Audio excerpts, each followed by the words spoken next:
दोस्तों, हर घर में होने वाली ढेरों समस्याएं और उनके छोटे छोटे से प्यारे प्यारे से समाधान, जिनमें ना ही आपके पैसे खर्च होते हैं, ना ही आपके समय लगते हैं। तो यहाँ पर जो वीडियो है वो आपके पैसे और समय दोनों की बचत कराने वाली है। बड़ी ही प्यारी सी वीडियो है। वीडियो अच्छी लगे तो चैनल को सब्सक्राइब और वीडियो को लाइक जरूर करिएगा। चलिए बढ़ते हैं आज की अपनी सबसे पहली टिप की तरफ। तो दोस्तों, हमारी आज की जो सबसे पहली टिप है वो कैंची को लेकर है। कई बार कैंची घर में हम ढेर सारी रखते हैं, लेकिन घर में बच्चे भी होते हैं। तो बच्चों के डर से क्या होता है कि कैंची को इधर उधर हमें छुपा कर रखना पड़ता है। इस बार जब भी आप कैंची को रखें तो उसके साथ पेन का एक ढक्कन ले लीजिए। तो यहाँ पर मैंने पेन का एक ढक्कन लिया है। इस पेन के ढक्कन को टाइटली कैंची के ऊपर फिट कर दीजिए। अब बच्चे कितना भी कैंची को हिलाएंगे डुलाएंगे, पर पेन के ढक्कन की वजह से कैंची खुलेगी नहीं। इसी तरह से पेन का ढक्कन आप छोटी कैंची या फिर बड़ी कैंची पर फिक्स करके रख सकते हैं। अगर कैंची छोटी है तो आप छोटे पेन का ढक्कन भी यूज कर सकते हैं। बड़ी कैंची है तो बड़ा ढक्कन यूज करिए और काम को आसान बना लीजिए। नेक्स्ट टिप है नारियल को लेकर। जब भी आप नारियल को इसके कवर से निकालें तो एक बात का खास ध्यान रखिए कि आप इस तरह का एक स्पून ले लीजिए जो थोड़े से पतले लेयर वाला हो। और स्पून से जैसे ही हम नारियल को निकालने की कोशिश करते हैं तो आप देखेंगे कि बहुत ही इजीली नारियल हमारा निकल जाता है। अगर हम नाइफ से ये कोशिश करते हैं तो कई बार हमारे हाथों में कट लगने का भी डर होता है, लेकिन स्पून को जैसे ही हम चारों तरफ घुमाते हैं तो नारियल बहुत ही इजीली खोल से निकलकर बाहर आ जाता है। देखिए, हमने कितनी आसानी से एक चम्मच की मदद से नारियल को अलग कर लिया है। नारियल से जुड़ी हुई एक और टिप भी आपके साथ शेयर करूंगी। क्या होता है कि कई बार नारियल जो हमारे पास होता है, फ्रेश नारियल, वो फ्रिज में रखकर हम भूल जाते हैं और इसका पूरा पानी सूख जाता है। ऐसे टाइम पर आपको क्या करना है कि नारियल को लेना है और नारियल के साथ एक करना है छोटा सा उपाय। जैसे हमारा ये नारियल पूरी तरह से फ्रेश हो जाता है, इसके लिए आपको पानी लेना है। पानी हमने ले लिया है, पीने वाला ही लेना है, साफ पानी, और नारियल के टुकड़े तोड़ तोड़ कर इसको पानी में डाल दीजिए। इसको आपको आधे घंटे तक रखना है। उसके बाद से ये नारियल पूरी तरीके से फ्रेश हो जाते हैं, जैसे आप इसे अभी अभी मार्केट से लेकर आए हो। अब आप इसकी चटनी बनाएं या फिर कच्चा खाने के इस्तेमाल में लें। नारियल पूरी तरीके से फ्रेश हो जाता है।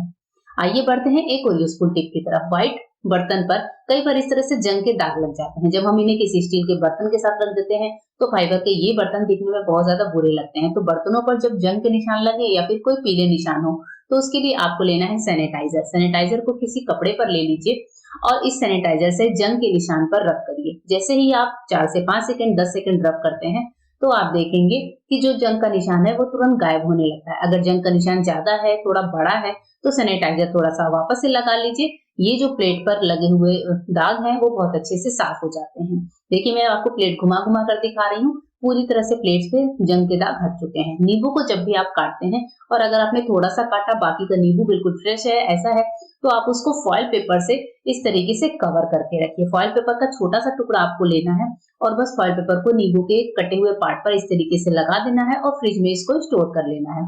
इस तरीके से हमारा जो नींबू है वो सूखने से बचेगा और नेक्स्ट टाइम जब आप इसे यूज करेंगे तो ये पूरी तरह से फ्रेश रहेगा। एक और बहुत ही यूजफुल टिप शेयर कर रही हूँ। इस तरह के जो हमारे पास नेकलेस होते हैं, माला वगैरह होती है, इसको हम डेली तो पहनते नहीं है। तो ये जो हमारी बड़ी बड़ी मालाएं होती हैं, इनका एक बहुत अच्छा सा इस्तेमाल आपके साथ शेयर करूंगी। कि अब जैसे मैंने भी दिवाली की सफाई में ये नेकलेस वगैरह निकाली, तो इसको हम क्या करेंगे, जैसे 2 नेकलेस मैं यहाँ पर ले रही हूँ और देखिए वीडियो में दिखाए गए तरीके से बीच वाले पार्ट से आपको इसको ऐसे लगा देना है दोनों को साथ में, जिससे हमारा ये नेकलेस बीच में एक गांठ ले ले। अब इसके बाद से हमारे पास ये टिश्यू रोल होते हैं। टिश्यू रोल होते हैं, कई बार होल्डर नहीं होता। टिश्यू रोल को हैंग करने के लिए हम अपनी इस माला का यूज करेंगे। बीच में एक छोटी सी गांठ आपको दिख रही होगी, बहुत ही इजी तरीके से है। वीडियो में दोबारा देखकर आप इस गांठ को बना सकते हैं और बस इस होल्डर से आपको ये माला को निकालना है। और लीजिए, हमारे इस टिश्यू होल्डर का बहुत ही अच्छा सा हैंगर बनकर तैयार हो चुका है। अब इसको कहीं पर भी हैंग कर लीजिए, देखने में भी अच्छा लगता है और टिश्यू को निकालना भी आसान हो जाता है। तो टिप कैसी लगी जरूर बताइएगा। एक और टिप बताती हूँ। कपड़े अगर ढंग से साफ नहीं होते हैं, नॉर्मल वाला सर्फ है, तो नॉर्मल वाले सर्फ में 2 चीजें आपको ऐसी डालनी है जिससे आपका सर्फ बहुत ज्यादा इफेक्टिव हो जाता है और मशीन में डालने से आपके कपड़े बहुत अच्छे से क्लीन भी हो जाते हैं। तो इसके लिए सर्फ में सबसे पहले हम डालेंगे थोड़ा सा सॉल्ट और साथ ही थोड़ा सा बेकिंग सोडा, यानी कि खाने वाला सोडा। दोनों चीजों को मिलाकर डिटर्जेंट पाउडर को रख लीजिए। अब जब इससे आप कोई भी कपड़ा साफ करते हैं तो कपड़ा बहुत अच्छे से साफ होता है। डिटर्जेंट पाउडर हमारा बहुत ज्यादा स्ट्रांग बनकर तैयार हो चुका है। एक और टिप बहुत ही प्यारी सी है जो बता रही हूँ। इस तरह के होते हैं चीनी के डब्बे, जो हर घर में हम चीनी थोड़ी सी एक्स्ट्रा स्टोर करके रखते ही हैं।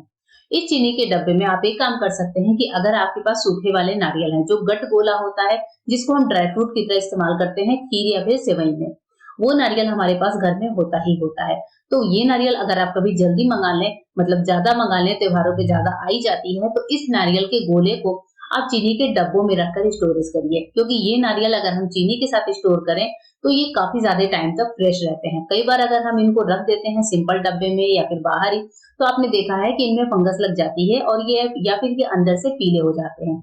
मैं जब ज्यादा नारियल मंगाती हूँ तो चीनी के डब्बे में डालकर रख देती हूँ। इस तरीके से हमारे नारियल पूरी तरीके से सेफ बने होते हैं। और बस इसके बाद से आप जब चाहें तो इनको निकाल कर इस्तेमाल कर लीजिए। इस तरह से जो रखे हुए नारियल होते हैं वो सालों साल तक खराब नहीं होते हैं। कई बार ऐसा होता है कि हमारे पास ज्यादा चीजें होती हैं पर हमें उनका खर्चा नहीं करना होता है, तो इस तरीके से रखकर आप इसका यूज कर लीजिए।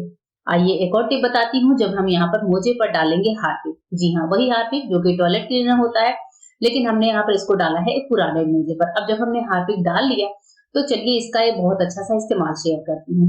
हमारे पास फर्श पर इस तरीके से दाग होते हैं, जैसे मेरे पास भी किचन में जो मार्बल लगी हुई है उसके पत्थर कुछ इस तरीके से काले हो चुके हैं।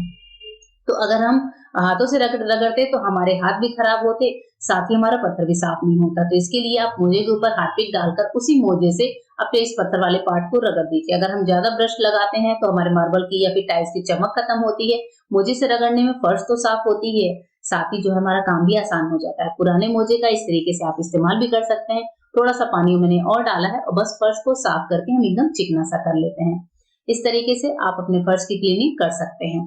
नेक्स्ट टिप है जिसके लिए हमने यहाँ पर लिया है ग्रेटर। ये जो छोटा वाला ग्रेटर होता है यही हमने लिया है। इस ग्रेटर के पीछे वाले पार्ट पर हमें पहनाना है सॉक्स। तो कोई पुराना सॉक्स ले लीजिए। मैंने उसी सॉक्स का एक दूसरा वाला पार्ट ले लिया है। एक सॉक्स से मैंने अपने फर्श की सफाई करी है, एक सॉक्स से हम कुछ और क्लीन करने वाले हैं।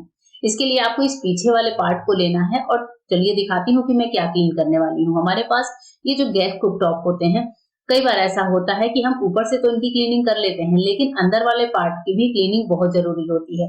क्योंकि अगर हम यहाँ की क्लीनिंग नहीं करें तो हमारी जो गैस रिलीज होकर बर्नर के थ्रू आ रही है वो कम होने लगती है और फालतू गैस की वेस्टेज होती है। तो इस पार्ट को भी क्लीन करना इतना ही जरूरी होता है। तो मंथ में एक बार मैं इस तरीके से क्लीन करती हूँ। मैं क्या करती हूँ, ग्रेटर के ऊपर मोजा पहना देती हूँ और इस पर डाल देती हूँ हार्पिक। हार्पिक डालने के बाद इसी पार्ट से हम गैस के इस वाले पार्ट यानी कि बर्नर के जस्ट नीचे वाले पार्ट की क्लीनिंग करने वाले हैं। क्योंकि ये पार्ट ऐसा होता है, खुरदुरा होता है, जिसकी क्लीनिंग हम हाथों से नहीं कर सकते। तो मैंने क्या किया है, ग्रेटर के ऊपर ही मोजा पहना दिया है जिससे हम इस पार्ट की क्लीनिंग कर सके। बस आपको हार्पिक लगे हुए पार्ट से अच्छे से रब कर देना है। उसके बाद से आप किसी गीले कपड़े से इसको पोंछ दीजिए और ये देखिए जैसे ही मैंने मोजा डाला है तो अंदर से कितनी ज्यादा गंदगी छूटकर निकल कर आ रही है। जो इसका डीप वाला पार्ट है जहां मैं अभी कर रही हूँ वो पार्ट सबसे ज्यादा गंदा होता है। तो इस तरीके से अगर आप इनको क्लीन करेंगे तो बहुत अच्छे से हमारे गैस कुकटॉप के नीचे वाले पार्ट की सफाई हो जाती है। तो देखिए बस मोजे को आपको क्लीन करके रख देना है और नेक्स्ट टाइम इसी तरीके से आप इसको इस्तेमाल में ले सकते हैं।